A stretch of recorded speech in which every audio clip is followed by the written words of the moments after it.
we lost our way. One was ill-conceived nationalization, which stunted this industrial growth.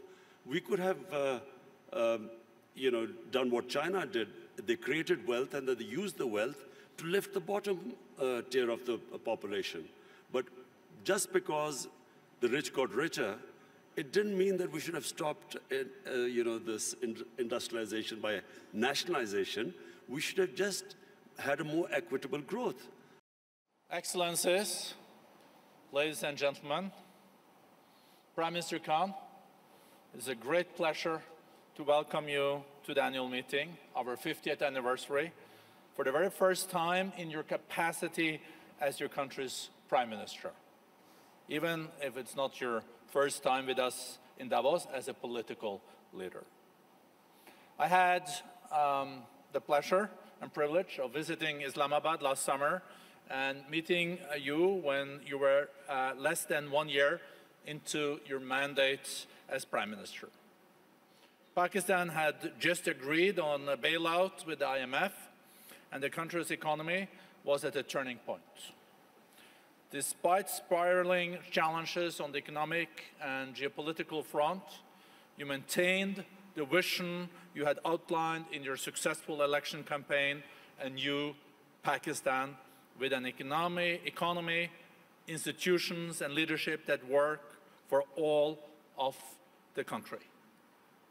Today, 6 months later, I believe you have a powerful story to tell the world, one in which a country in crisis has been able to pursue one of the most ambitious programs of social, economic, and institutional transformation I have witnessed. Instead of using the economic crisis to justify cutbacks, you used it to change the way the state collects taxes, the way it shelters its poor and invests in its youth and the environment, and to set new standards of integrity in public lives.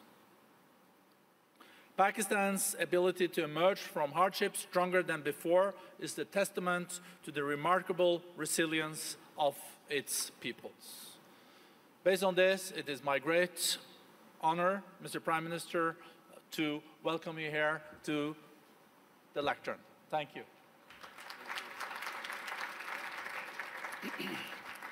Thank you very much. First of all, I would like to thank the World Economic Forum for providing me this opportunity to speak to world leaders, business leaders, media people, to give the Pakistan perspective to the world. So I want to thank you specifically for that. Let me just start by saying that I am almost as old as Pakistan. Pakistan was only 5 years older than me. So I grew up with the country. And the country I grew up was supposed to be a welfare state. The founding fathers of our country wanted Pakistan to be what was called an Islamic welfare state. And as I grew up, I had no idea what a welfare state was. So it was when as a teenager I went to England. That's when I first discovered what a welfare state is. It's humanity, it's caring about the underprivileged. And so from then onwards, I always thought that if I ever got the opportunity, I would always want my country to be a welfare state. So this is my vision. Everything, all the policies which we make in Pakistan are towards that end, to make it into a humane country where the government takes responsibility of the weaker section of its society. So this is the vision statement. But I'll start with environment, because the theme of this time, the World Economic Forum, is about sustainability. Let me just say, first of all, that the other thing about Pakistan, was this desire to see it as a humane and a just society. But the other thing was, as a child, I fell in love with the wilderness of Pakistan, the mountains of Pakistan. All our summer holidays were spent in the Himalayas. And so from that time onwards, what I loved about Pakistan was its wilderness, its mountains. And so, as with age, I saw these mountains, this wilderness disappearing. And especially the way we destroyed our forest cover. I always resolved the second thing, that if I ever got the opportunity, I would make sure that we preserve this God-given beauty of our country. And we start a reforestation campaign. So in 2013, my party won an election in one of the provinces, which was the former northwestern western province called Pakhtunkhwa. And that's when we started one of the most ambitious campaigns to plant 1 billion trees in 4 years. And against all odds, we did it. No one expected it to happen, but we involved the local communities. We first made them understand how important trees were for the future. We made the people understand that Pakistan was very vulnerable to climate change. And we appealed to the people.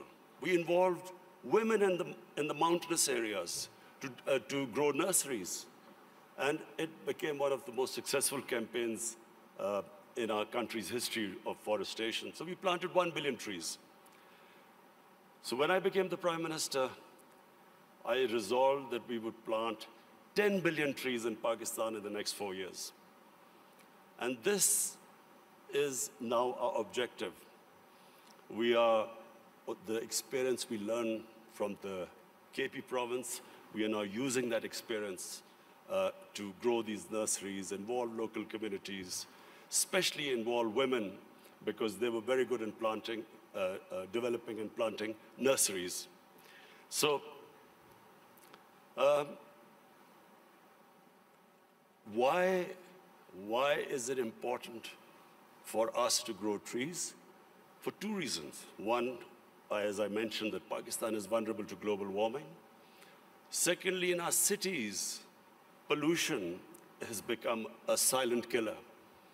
So unfortunately, there was no plan before, and our cities got very polluted, specifically Lahore, which had the pollution levels, like Delhi in India, rose high because for some reason, our planners removed 70% of the tree cover of Lahore in the last 10 years. Apart from the environmental aspect now, the third thing I realized, that you cannot make your economy grow unless and until there is peace and stability. Pakistan in the 80s became part of what was the Afghan Jihad. Pakistan became allied with the US to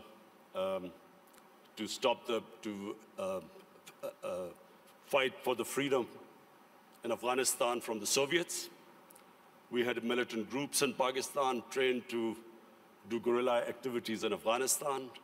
Once that ended, once the Soviets left, we were left with the militant groups, and Pakistan suffered the consequences.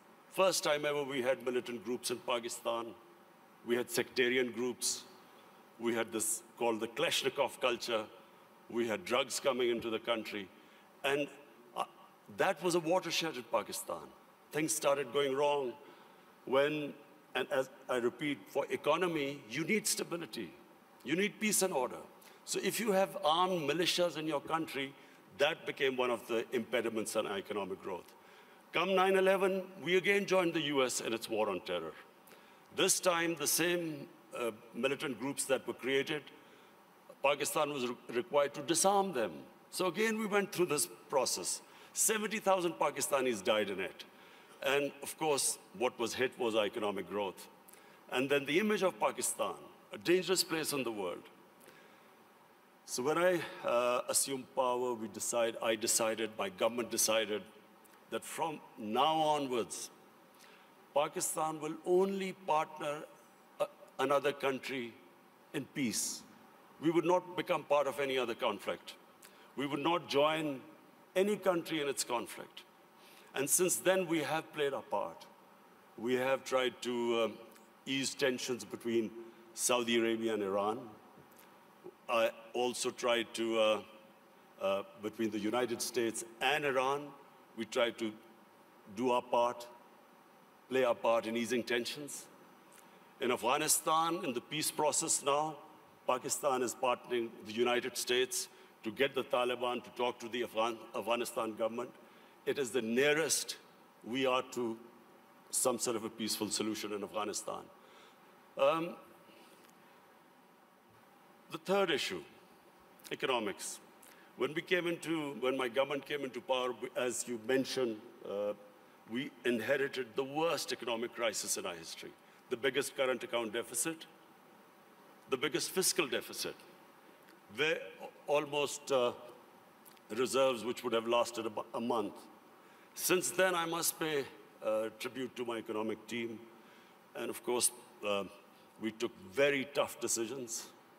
I have been in public eye for 40 years, but the sort of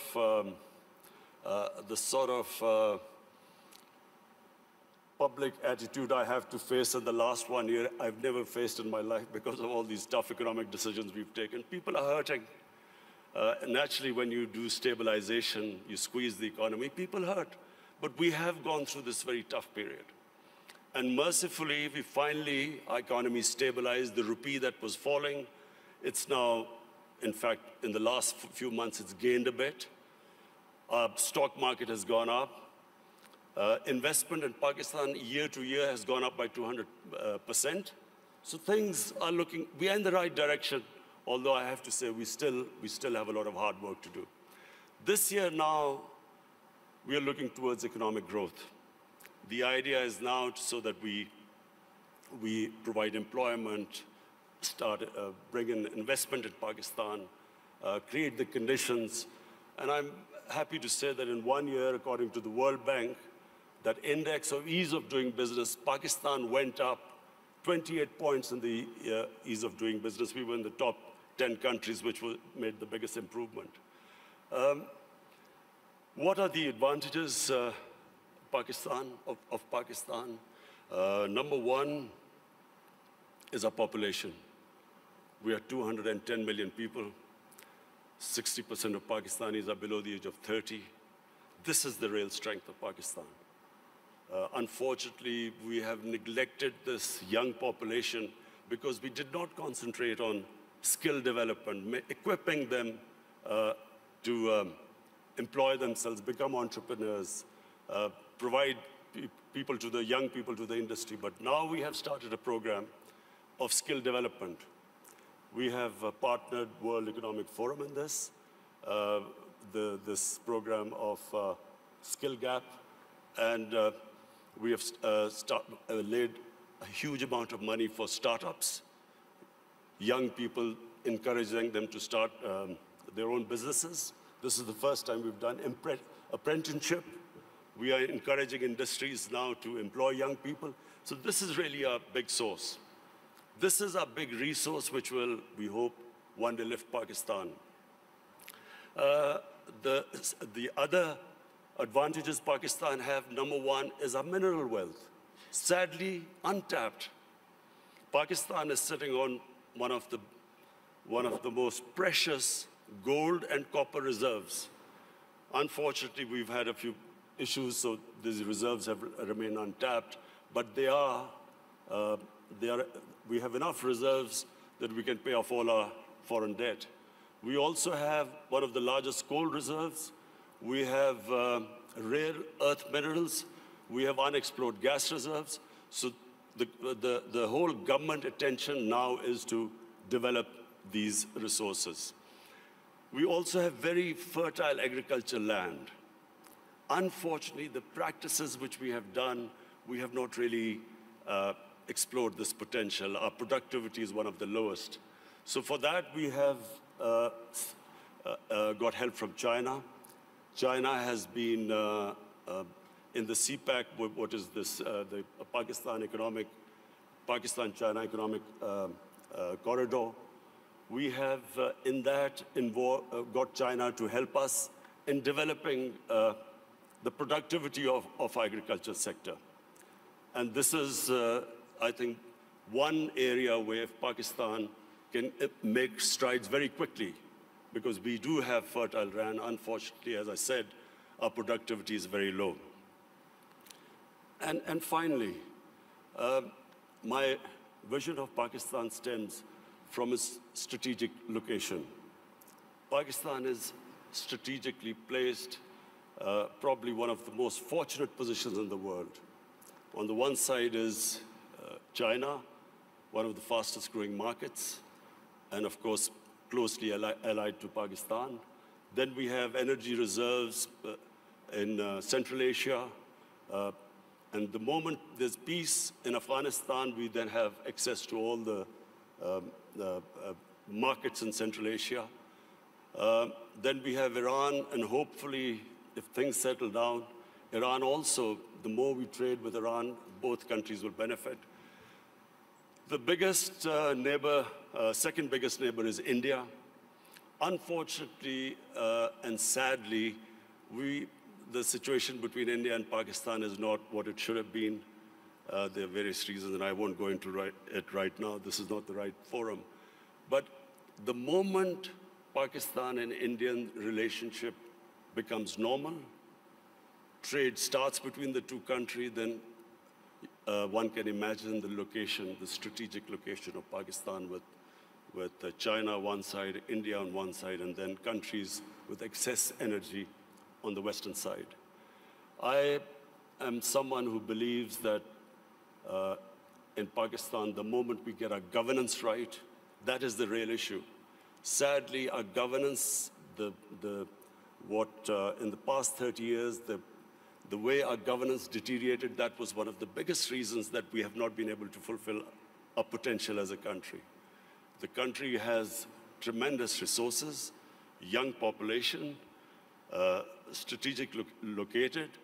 From now on, my government's biggest challenge now is how we can improve our state institutions, so we can improve our governance, so we can tap our potential. Thank you.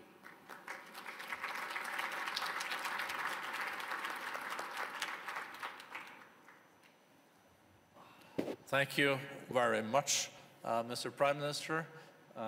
Thank you for sharing results and vision for your country. Also very impressive, without any manuscripts, so eloquent, laying out your visions. Last year, foreign direct investments to Pakistan increased with 70%. I guess this is also related to the fact that you alluded to in your speech that the security situation is much better. I think also the energy supply is much more predictable.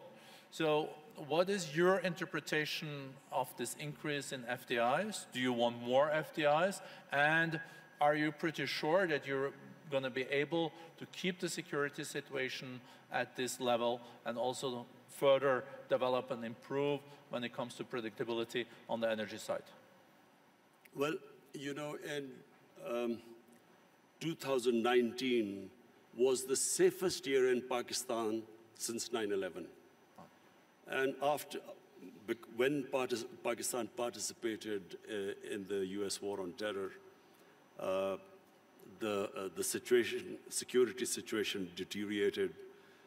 And for a time, you know, there were bomb blasts going on, and there was no question of foreign investment coming in.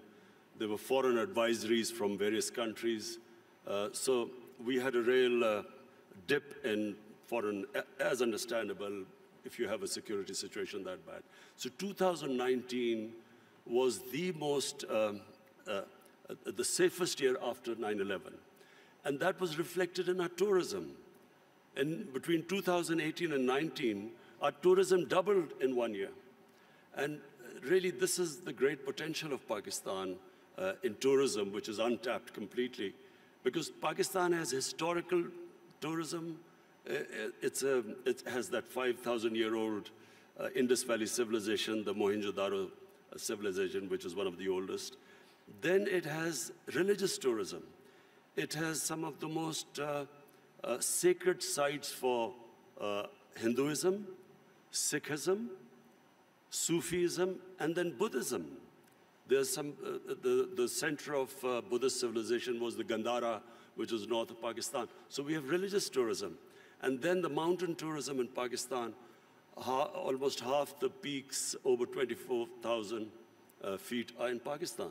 So it is untouched as yet, and our concentration for providing jobs to people and improving the growth rate is now on tourism.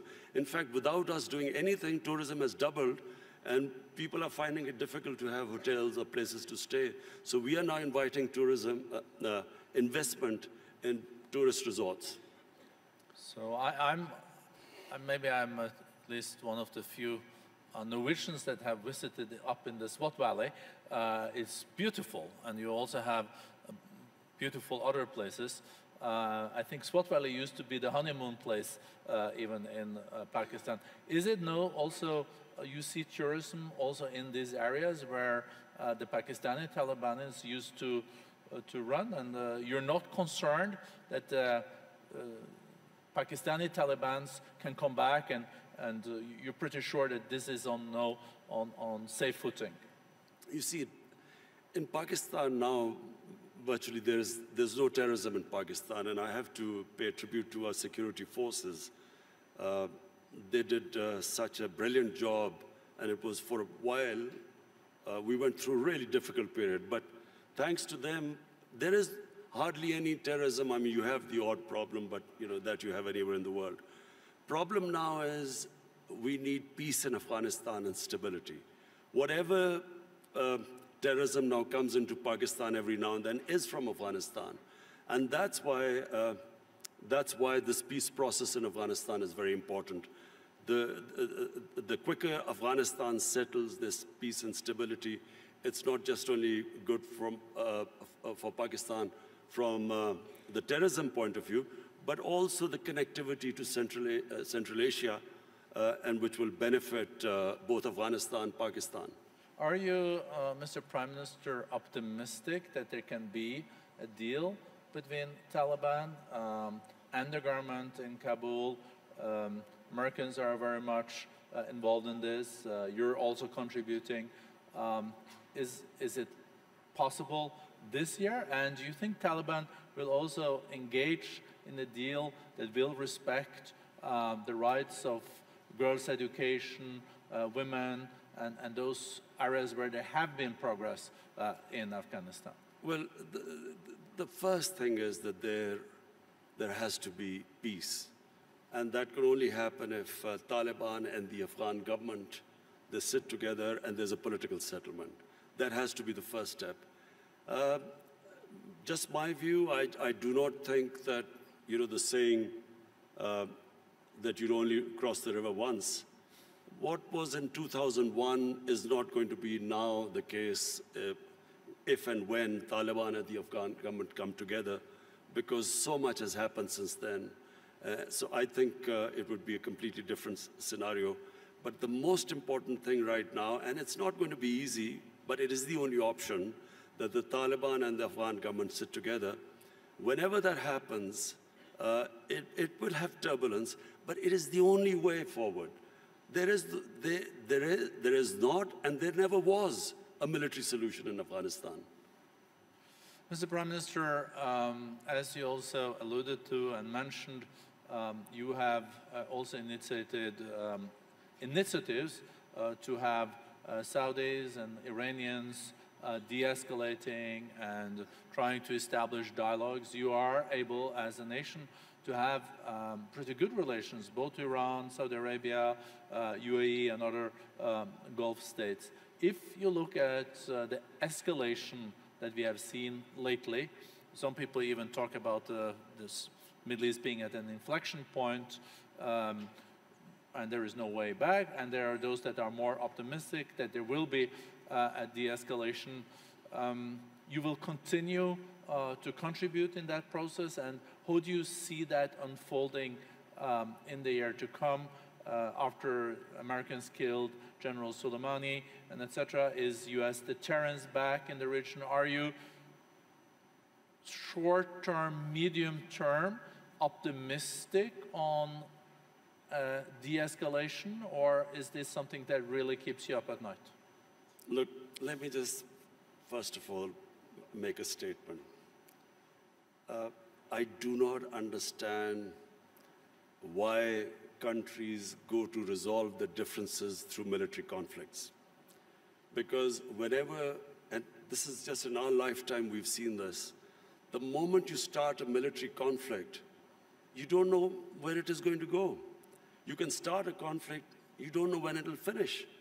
And then it has unintended consequences. So we have seen in front of our eyes Pakistan joining the US war on terror, and I was the one who was objecting to it. I was openly against it, and I thought Pakistan should have stayed neutral. It should not have become partisan, because Pakistan had nothing to do with 9/11. There were no Pakistanis involved. Al-Qaeda was in Afghanistan. And I remember then President Musharraf telling us, it's only a matter of a few weeks. So 70,000 people dead later, 10 years later, over $100 billion lost to the economy later, you know, finally we realized we had made a mistake. And the US and Afghanistan, I mean, 18, 19 years of this war and what, $1 trillion down the drain. So I do not think this is a way to resolve issues. And the worst thing that could happen is if there's a conflict between Iran and the US and its allies, it'll be a disaster. It'll be a disaster for us, Pakistan, it'll be a disaster. It'll be a disaster for the developing world because the oil prices will shoot up. Already we're trying to barely manage our budgets and our current account situation. Suddenly everything will be offset. It'll cause poverty in the world.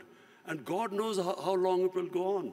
So, you know, we in Pakistan pray that this does not happen. We have tried our best. We've already talked to Saudi Arabia, Iran, the United States. I spoke to President Trump yesterday, and I told him that this would be a disaster for us if this war starts. Did he agree? He didn't say anything. You can share with us. It stay in this room. No, I'm serious. He didn't say anything. But I think I think he understood, because this would be, in my opinion, it'll be insanity, because just Afghanistan is still not resolved, and you know, Iran would even be a bigger problem.